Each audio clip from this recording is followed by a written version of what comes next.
What is going on? What's up, everybody? Welcome back to the chip. What is this?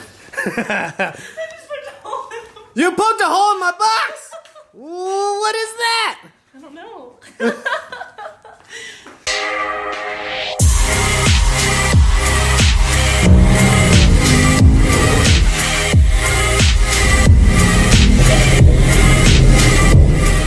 All right, what's in the box?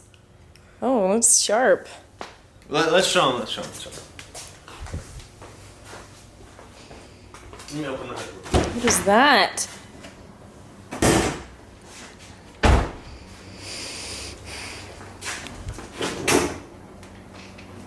Fucking prop rod. Me versus the guy she told you not to worry about. Or you told me not to worry about. What I told you not to worry about? It's fine, David. Don't worry. He's just a bowl It's of just water. a friend. Hey! We can talk about this after.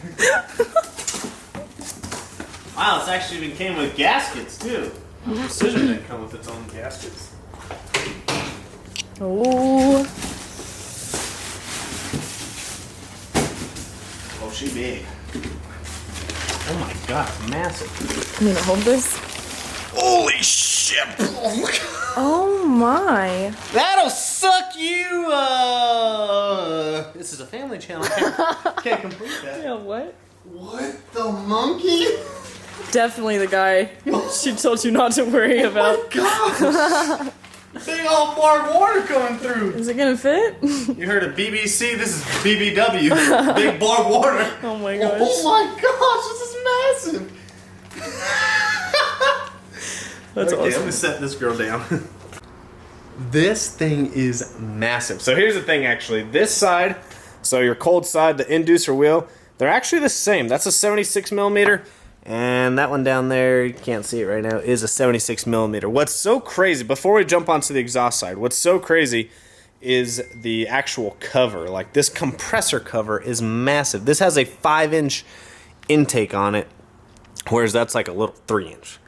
This is massive. So this is their race cover. It's got a billet wheel, so a little bit nicer wheel than we had in the Precision, because that was just like a journal bearing, their regular style wheel, LS series, cast series.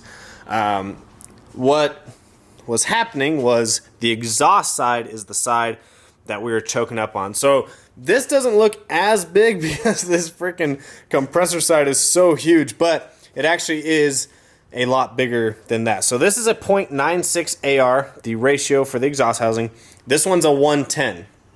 Also, the wheel in here is like a 75 wheel. This one's an 87. So this one's got a lot bigger wheel in there for the exhaust side. So, yeah, it looks fucking huge. So, I just sent some pictures to Joe, see what he thinks, but obviously, I just measured it. This compressor side is so massive, it's definitely going to hit the wastegate. So if you guys don't know, you've got a header on each side, and then you've got a crossover pipe coming from the passenger side header into a merge, into a T4 flange down here, and then this header, there's a little V-band down there, and then there's a 2.5-inch pipe that goes from that V-band into this merge also, and then it's got the wastegate on it. So what I asked Joseph, and obviously we'll have to look at it, is if we could just chop this pipe like somewhere right here and somewhere down there before they get to the merge, just chop those and extend them. You know, that one, we'd have to bend it so it could bring it forward, and then this one we'll just extend it a couple inches to bring it forward, because there's plenty of room, especially like we've got this huge gap right here for the compressor side. There's so much room right there that the turbo could sit, and I still think it's low enough. I don't think the height is a problem. I mean, it does look super tall, but as you can see, like, we've got some room to work with, so I don't think the height will necessarily be a problem. And obviously when we'll set it on this flange, we're gonna pull the turbo, set the turbo on the flange, see how high it is, and if we need to, we could lower the flange also, but I don't think that's gonna be an issue. I think the issue is gonna be moving it far enough forward where this can sit more up here and get away from the wastegate, and I'm pretty sure the exhaust housing will fit. I think there's enough room. Obviously, if we move it forward, because you can see we got more room on this side than over here, I think we move it forward, we'll be good. So I think, and this is just my thoughts, that if we just move this whole that whole flange forward. We just extend the 2 pipes. We extend them a couple inches forward. I think it'll actually give us plenty of room. Looking at it, I'm a little afraid it's not going to fit, but a lot of people, this is actually really common that people run these larger Borg-Warners on single turbo systems. Now that I've really been researching Coyotes and back pressure issues, this is kind of the go-to turbo. This was actually recommended to me by a guy that builds turbos for a living, and he said, yes, with the Coyotes, you definitely need a bigger exhaust housing. So hopefully this will fix our problems. I just didn't realize that the Borg-Warner, like, cold side of it is so fucking massive. I mean, it's crazy. Like, that's 5 inches right there. 5 inches. I don't know what the reasoning for why that part is so big. Like, even the inlet over here is the exact same 3-inch size as that one. But this actual compressor housing is freaking massive. So, but the inducer wheel is the same size. The exducer wheel is the big difference. Plus, the AR housing on this one's a 110, and that one's only a 9.6. And so supposedly, this is where all of our back pressure issues are occurring. And so that's why I went with the 110. Now, you can actually get a 125, 132, 140. But the problem is, when I was talking to the turbo builder, is that you start going too big, and with an automatic transmission, like, you'll just never be able to spool the turbo. Once it starts spooling, you'll be out of the power band, so it's really pointless. So I told him a 2018 Mustang GT, single turbo, custom built by the Joseph Young, Mr. Famous himself, but it has the 10-speed auto, and he said that a 110 AR housing would be the best bet.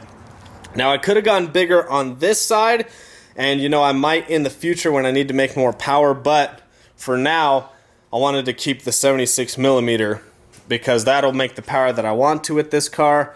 And I think now that we've got an even bigger exhaust housing, I think it could definitely make even more power because we are at elevation. But the 76 millimeter was, you know, they can still make 900 to 1,000 wheel horsepower, no problem, once we can get rid of the back pressure issues. So that is the turbo I went with.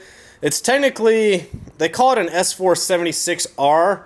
It's kind of like the upgraded version, like the base. If you guys know Borg-Warners, the base of this turbo is like a S400, but then it's upgraded to an S476 because it's got the 76 millimeter wheel, and then it's got an 87 exducer wheel, and then it's got the 110 AR housing. So I'm hoping this fixes our issues. Obviously, it's going to take us a little bit to get it running just because of fitment, and I'm really hoping the height doesn't matter. Obviously, this turbo is higher, but I don't know. We don't know until we pull it off. So I just want to make this quick video for you guys, update you that I do have the turbo in, and hopefully over the weekend, I think I'm going to go live tomorrow, which is Saturday. I want to go live, do some type of giveaway or something on there, and hopefully this weekend though we actually start working on it. Like I said, Joe's leaving next week, so we might not even get it done before he leaves, but hopefully we can at least get an idea of what needs to be done. I can start ordering some pieces. Because probably at the minimum, I'm going to need some 2.5-inch pipe, and then I'm obviously going to need a 4-inch downpipe. That's why I didn't say I don't think. But this downpipe already starts at 4 inches, whereas this one was only 3.5. And some people thought the back pressure issues were actually from the 3.5-inch exhaust. So, but going from like a 3.5 to a 5-inch is a huge, huge difference. And let me show you. It's kind of hard to comprehend if you don't have it in front of you. So let me show you. This is a 3-inch to 5-inch transition. Like, look how steep that transition is. So that's what I would have had to do. If you guys watched my previous videos, we talked about how we were going to try to do a 5-inch exhaust, but it was going to look goofy, and it just wasn't going to work. But if we're running into small back pressure issues, we can actually use this and still run a 5-inch exhaust. We would just cut it somewhere here where the 4-inch is.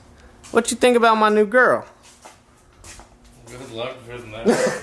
That's what she said. I know what Kennedy feels like. What do you think about this on the Magnum, though? The guy from FedEx was like, is that going on the Magnum? I was like, no, the Mustang. He's like, you guys have a Mustang? Oh, shit. All right, can you close out my video? Do you want me to close it out? Close it out, man. Give them the plugs. Oh, this is going up today, so you can plug Contagion Athletics for the discount. Oh, guys, all right. So thank you to everybody who served the military currently and veterans. We're doing a Memorial Day sale. 40% off the whole store. Oh, 40? Get you some I of don't these. even get 40. Huh? I don't even get 40. I know, we don't even. Shit. All you got to use is code HONOR, HONOR. You can't spell. We Sorry. moved Caffeine and Cars to next Saturday. Yeah, we're supposed to have Caffeine and Cars tomorrow. So yeah, contagionathletics.com, 40% off through Monday at midnight? Monday at midnight. Monday at midnight. So it is Memorial Day. So hopefully you guys have a good weekend. Unfortunately, we're not doing Caffeine and The Cars. softest hoodie in the game. Don't fucking at me, bro. Ooh, it is so soft. What's funny is it looks like super nice out right now. That's going to change quickly. So, hopefully you guys enjoyed that video. Big things coming for the Mustang. We got a big turbo.